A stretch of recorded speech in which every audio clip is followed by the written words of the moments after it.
Greetings to all. Today's our topic is solutions and solubility. When solids and liquids are mixed, the solids may or may not dissolve in the liquids. The mixtures obtained when solids dissolve in liquids are called solutions. The substance which dissolves in a liquid is called a solute. It is present in smaller amount. For example, common salt, sugar and glucose are solutes that are easily soluble in water.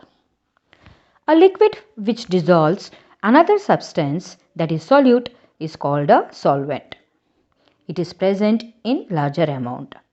Water, petrol, etc. are some examples of solvents. Do you know, children, why is water the universal solvent? This is because water is capable of dissolving a variety of different substances. Solutions are of two types, saturated solution and unsaturated solution. A solution in which no more solute can be dissolved at a fixed temperature is called a saturated solution. A solution in which more solutes can be dissolved at a fixed temperature is called an unsaturated solution. Let us understand this with the help of an activity. Take about half glass of water. Add a small spoon of salt to it and stir with a spoon. You will find that the salt dissolves completely. Add another spoonful of salt and stir. Keep on adding the spoon of salt till some salt remains at the bottom of the glass, even after stirring it. This means no more salt can be dissolved in water.